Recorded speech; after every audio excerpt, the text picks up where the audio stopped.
અમરેલીમાં શિકારની શોધમાં શિકારી કૂવામાં ખાબક્યો. કૂવામાં પડેલા દીપડાને કાઢવા ગામ આખું ભેગું થયું. જંગલમાં વસતા દીપડાઓ હવે અમરેલી શહેરના પાદર સુધી પહોંચી ગયા છે. ત્યારે અમરેલી શહેરના બાયપાસ નજીક આવેલા કૈલાશ મુક્તિધામ પાસેની વાડીના કૂવામાં એક દીપડો ખાબક્યો હતો. વાડી માલિકને જાણ થતાં વન વિભાગને જાણ કરવામાં આવી હતી અને લગભગ 1.5 કલાકની ભારે જહેમત બાદ વન વિભાગ દ્વારા સફળ રેસ્ક્યુ ઓપરેશન કરીને દીપડાને કૂવામાંથી બહાર કાઢવામાં આવ્યો હતો. દીપડાને બહાર કાઢવા માટે આખું ગામ ભેગું થઈ ગયું હતું. લોકોના ટોળા એકત્ર થઈ ગયા હતા. વન વિભાગે કૂવામાં પાંજરું નાખીને દીપડાને હેમખેમ બહાર કાઢ્યો હતો. વારંવાર સિંહ અને દીપડો આ પ્રકારે માનવ વસાહતમાં આવી ચડતા લોકોમાં ભય જોવા મળી રહ્યો હતો. સુરતમાં પત્નીના જન્મદિવસે હોટલમાં જમવા જતી વખતે કારમાં લાગી આગ. પરિવારના 4 સભ્યોનો સદનસીબે બચાવ. સુરતના જિલાણી બ્રિજ પર એક દોડતી કારમાં આગ લાગી ગઈ હતી, જેથી કારમાં સવાર પરિવારના 4 સભ્યો ચાવી પણ કાઢ્યા વગર હેન્ડબ્રેક લગાવીને બહાર નીકળી જતા તમામનો બચાવ થયો હતો. જો કે કારની બહાર નીકળ્યા બાદ ઓઇલ ટેન્કર અને ટાયર ફાટતા આસપાસમાં અફરાતફરી મચી ગઈ હતી. ફાયર બ્રિગેડે રસ્તો બંધ કરી આગ પર કાબુ મેળવ્યો. એ દરમિયાન કાર બળીને ખાખ થઈ ગઈ હતી. શૈલેષભાઈ કાકડિયાની માલિકીની કારમાં આગ લાગી ગઈ હતી. સિંગણપુર વિસ્તારમાં આવેલી અક્ષરદીપ સોસાયટીમાંથી પત્નીનો બર્થડે હોવાથી 4 સભ્યો જમવા માટે હોટલ તરફ જઈ રહ્યા હતા. એ દરમિયાન કારમાં આગ લાગી ગઈ હતી. બોનેટ નીચેથી આગ દેખાતી હોવાનું ડાબી બાજુથી જતા એક બાઇકરે જણાવ્યું હતું, જેથી તાત્કાલિક તમામ લોકો કારની બહાર જીવ બચાવીને નીકળી ગયા હતા. આ દરમિયાન આગ વધુ પ્રચંડ બની. આગના પગલે રસ્તો બંધ કરી દેવાતા ટ્રાફિક જામના દ્રશ્યો સર્જાયા હતા. જીમમાં જતા યુવાનો વધુ કસરત ન કરતા અમદાવાદથી સામે આવી ચેતવણીરૂપ ઘટના. જીમ કરવાના શોખીનો જરૂરથી ચેતી જજો. શિયાળાની કડકડતી ઠંડીમાં જીમમાં જઈને પરસેવો પાડતા યુવાનો બહુ મહેનત ન કરતા, બહુ પરસેવો પણ ન પાડતા, કેમ કે અમદાવાદથી જે દ્રશ્યો સામે આવ્યા છે તે જોયા બાદ જીમમાં જનારાના હોશ ઉડી જશે. જીમ કરતા કરતા જ યુવાન બેભાન થઈ ધડામ દઈને પડી ગયો. દ્રશ્યોમાં જોઈ શકાય છે કે અમદાવાદના પોશ વિસ્તારમાં આવેલા જીમમાં એક યુવાન કસરત કરી રહ્યો છે. જોશમાં યુવાન વર્કઆઉટ કરી રહ્યો છે ત્યારે જ યુવાનને અચાનક ચક્કર આવે છે અને ધડામ દઈને ઢળી પડે છે. યુવાન બેહોશ થઈ ગયો.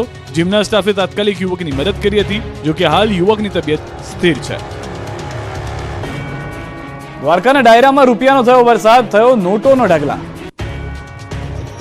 સૌરાષ્ટ્રમાં ડાયરો હોય અને રૂપિયાનો વરસાદ ન થાય તેવું તો કેવી રીતે બને? એમાં પણ આઈ સોનલના શતાબ્દી મહોત્સવનો ડાયરો હોય ત્યારે ભક્તો કેમ પાછી પાની કરે? દ્રશ્યો દ્વારકાના છે, જ્યાં એનડીએસ ગ્રાઉન્ડ ખાતે ભવ્ય લોક ડાયરો યોજાયો, જેમાં લોક સાહિત્યકાર ભીખુદાન ગઢવી તથા કીર્તિદાન ગઢવી સહિતના કલાકારો પર નોટોનો વરસાદ થયો. કલાકારોએ ડાયરામાં એવી રમઝટ બોલાવી કે શ્રોતાઓ ઝૂમી ઉઠ્યા અને રૂપિયાનો વરસાદ કરવા લાગ્યા. લોક ડાયરાના વિડીયો હાલ સોશિયલ મીડિયા પર ખૂબ વાયરલ થઈ રહ્યો છે.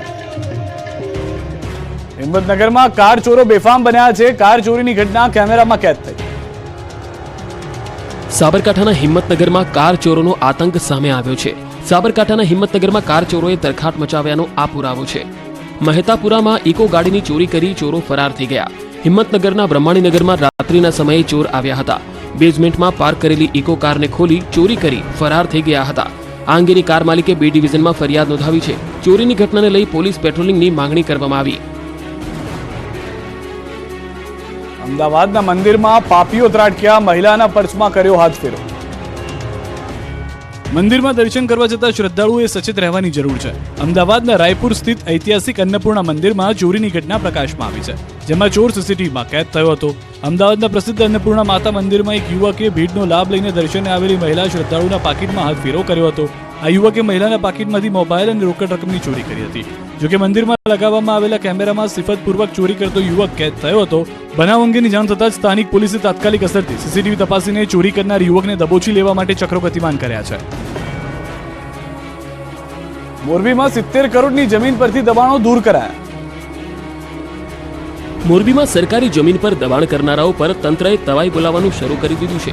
મોરબીમાં તંત્રએ કરોડો રૂપિયાની જમીન પર બુલડોઝર ફેરવી દીધું છે. મોરબી નગરપાલિકાએ વહેલી સવારથી જેસીબી સાથે દબાણો પર તૂટી પડતા હાહાકાર મચી ગયો હતો. દબાણકર્તાઓમાં દોડધામ મચી ગઈ હતી. મોરબી શહેરના 50 રોડ પર મેગા ડિમોલિશનની કામગીરી હાથ ધરી છે. કડક પોલીસ બંદોબસ્ત વચ્ચે 200થી વધુ મકાનો તોડી પાડવાની કામગીરી કરાઈ હતી. 1 ડીવાયએસપી, 3 પીઆઈ, 8 પીએસઆઈ સહિત હથિયારધારી 100થી વધુ પોલીસ જવાનોનો ચુસ્ત બંદોબસ્ત ગોઠવવામાં આવ્યો હતો. રઈસ ફિલ્મ ઢબે દારૂની હેરાફેરી કરતી યુવતીઓ ઝડપાઈ. એસટી બસમાં મહિલાઓએ દારૂની ખેપ મારી.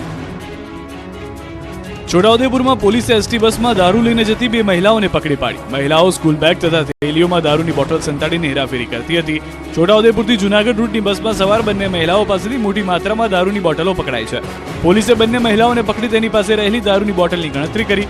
બંને મહિલાઓ પાસેથી કુલ 40,000 રૂપિયાથી વધુનો વિદેશી દારૂ જપ્ત કરાયો. આ મહિલાઓ પહેલી જ વાર દારૂની ખેપ મારી છે કે અગાઉ પણ આ રીતે જ એસટી બસમાં દારૂની હેરાફેરી કરાઈ હતી તે અંગે પોલીસે પૂછપરછ શરૂ કરી છે. સાથે દારૂની સપ્લાય કોને કરાવી હતી એ મામલે પણ તપાસ શરૂ કરાઈ છે.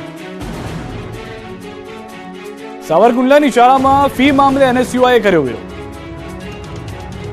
સાવરકુંડલાના નૂતન કેળવણી મંડળ સંચાલિત વીડી કાણકિયા કોલેજમાં વિદ્યાર્થીઓએ હલ્લાબોલ કર્યો. વિદ્યાર્થીઓ પાસેથી લેવાતી ફીની સામે વિદ્યાર્થીઓને સુવિધા ન મળતા વિદ્યાર્થીઓને NSUIના કાર્યકરોએ હલ્લાબોલ કરી શૈક્ષણિક કાર્ય બંધ કરાવ્યું હતું.